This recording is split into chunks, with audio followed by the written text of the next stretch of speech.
Hindi po natin nais makialam sa pagpapatakbo ng pamahalaan ng ating bansa. Ano po ang nais ng maraming kababayan po natin at ng angaw-angaw na kaalib sa Iglesia ni Kristong narito ngayon? Ang nais po natin, ang maliit na tinig na ngayon ay pinagsasama-sama natin sa ating rally, mapakinggan naman ng pamahalaan.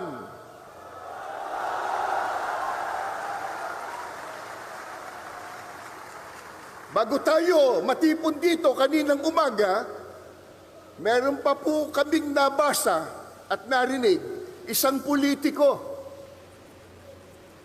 nakalulungkot, bago pa sumikat, laos na.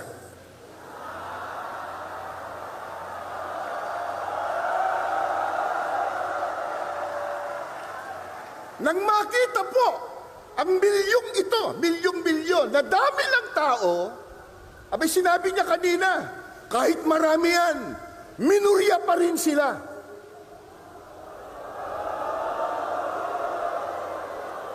Sino ba nagsabi sa kanya na tayo ang mayorya?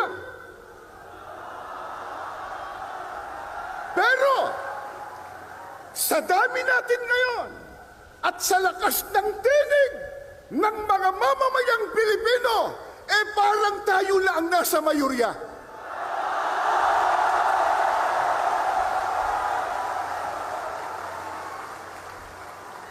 Ang totoo, na ito sana ay maunawaan at maintindihan ng marami, lalo na ng mga namumuno sa ating bansa, na itong ginagawa po natin, mga mahal naming kababayan, sa pangunguna ng Iglesia ni Cristo, ay pagtulong natin sa pamahalaan.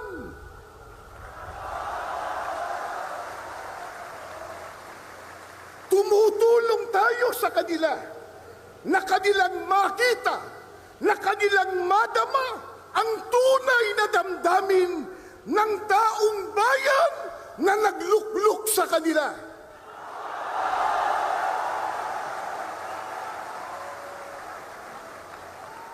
Mula pa kanina, sa mga naunang nagsalita at maging sa mga video presentation, ay ipinakita na po kung gaano katindi at karami ang problemang dinaranas ng ating bansang Pilipinas, na yan po ang dapat na unahin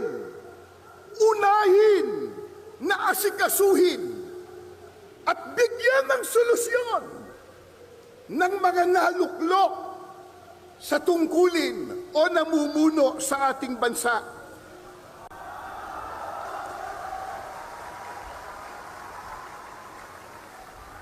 Nakalulungkot ang inuuna ng iba sa kanila, yung mga nagbubunga ng awayan, nagbubunga ng hidwaan,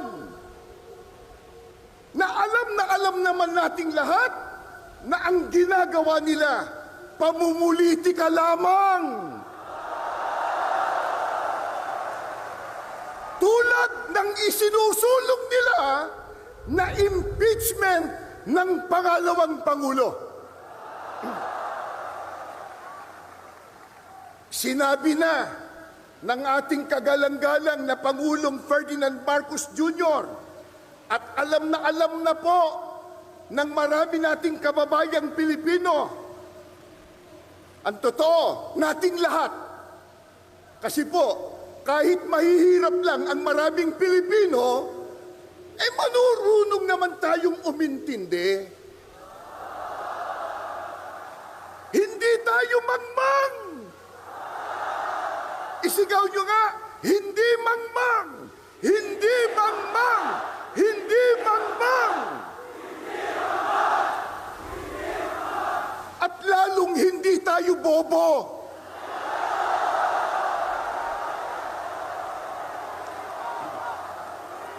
Hindi bobo.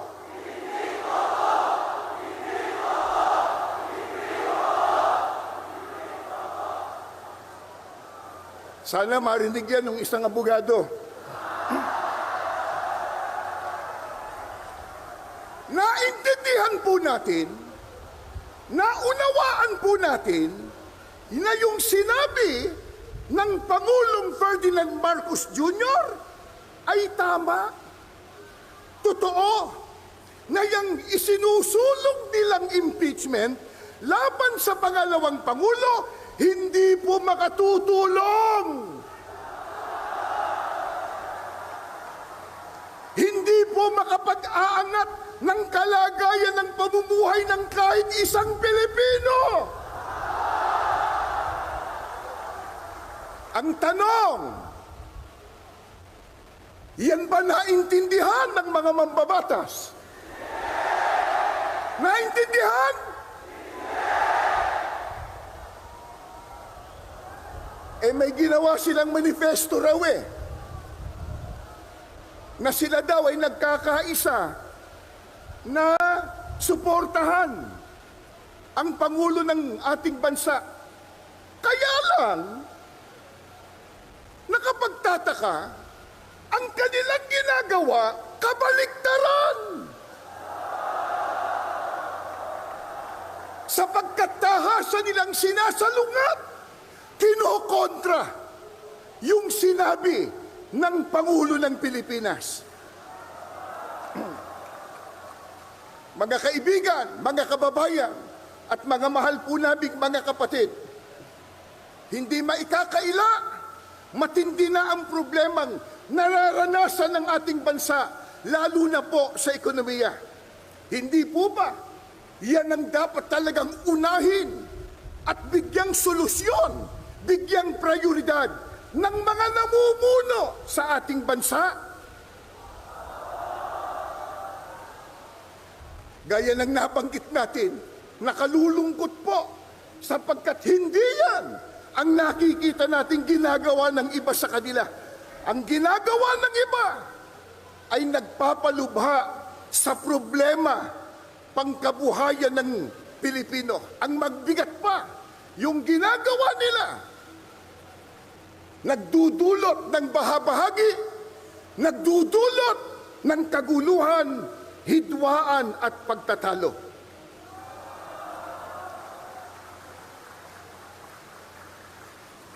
Alam po ng lahat, marami ang naghihikahos. Marami ang walang trabaho. Hindi pwedeng ikailayan. Nasa estadistika po yan. Isang araw lang, kahapon, di ho ba? Inilabas sa isang survey na 63% sa mga Pilipino ang nagsasabi na sila ay mahirap ang pamumuhay. Yan pong estadistika na yan. First, una, sa mahabang panahon, 63% nagsasabi, mga Pilipino, na sila po ay napakahirap ang buhay. Marami po ang salat na salat sa mga pangunahing pangangailangan. Pagkatapos, nakalulungkot pa, hindi matapos-tapos ang mga kalamidad sa ating bansa. Sunod-sunod na mga bagyo, pagbaha, pagputok pa ng bulkan. At nariyan pa po ang mga digmaan at kaguluhan sa iba't ibang panig ng mundo na sa ayaw man po natin at gusto, maaapektuhan tayo. Ito po ang dahilan. Kaya ating kinakatigan ang ipinahayag ng ating Pangulo na hindi tayo sang-ayon sa impeachment ng Vice Presidente. Dahil nakakaabala lamang yan, yung ganyang mga proceedings, sa pagbibigay po ng solusyon sa mga problemang ating nararanasan. Sa bagay po, maliwanag ng tinalakay ni Congressman Marcoleta, yung impeachment per se, hindi naman tayo tutol doon sapagkat itinatadhana talaga yan ng saligang batas. Kaya lang, dapat dumaan sa rule of law. Dapat po ayon sa batas. Hindi ayon sa gusto lang nila. Paano mangyayari? Gumagawa ng batas, manlalabag ng batas.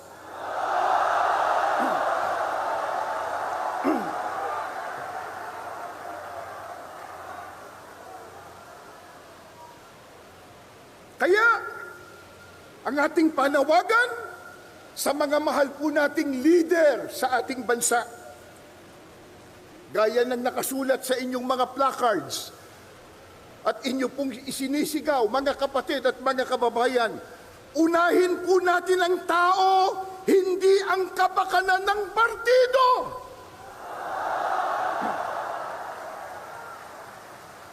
Serbisyo po muna bago ang sariling gusto at benepisyo.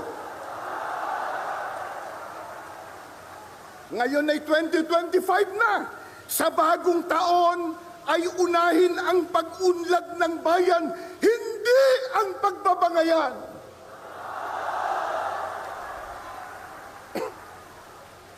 Ano ang pinakamimithi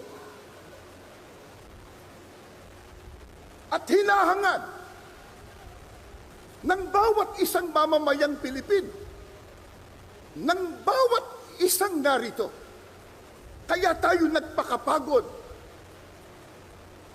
nagpuyat, nagutom ang iba, gumasta kayo ng salapi, gumugol kayo ng panahon. Katakot-takot ang inyong sakripisyo. Bakit? Ano po ba ang pinakahahangad po nating matamo? At paano yon matatamo?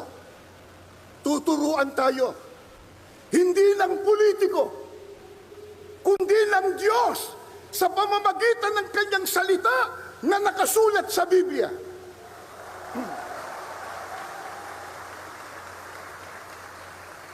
Ano po ang turo ng Biblia para matamo ang pagpapala, ang kabutihan, at ang kaligayahan? Pakinggan nyo, bubuklat po ako ng banal na kasulatan. Sa aklat po ng Mangawit, 133, 1 at 3. Masdan ninyo na pagkabuti at pagkaligaya sa mga magkakapatid na magsitahang magkakasama sa pagkakaisa. Saan daw po? Gayaan niya ng hamog sa Hermon na tumutulo sa mga bundok ng Sion, sapagkat doon pinarating ng Panginoon ang pagpapala sa makatwidbagay, ang buhay na magpakailanman. Ano po ang turo ng Biblia para makamit po natin ang pagpapala, ang kabutihan at kaligayahan? Ang sabi po ng Panginoong Diyos, pagkabuti at pagkaligaya sa makatwid, ito, mabuti sa Diyos. Kung minamasama ito ng ibang mga tao, sa Diyos, mabuti po ito. Ano po ang sabi ng Biblia? Masdan yung pagkabuti at pagkaligaya sa mga magkakapatid na magsitahang magkakasama sa pagkakaisa. Mga kababayan at mga kapatid, ano ba itong ginagawa natin ngayon? Isigaw natin uli, pagkakaisa, pagkakaisa.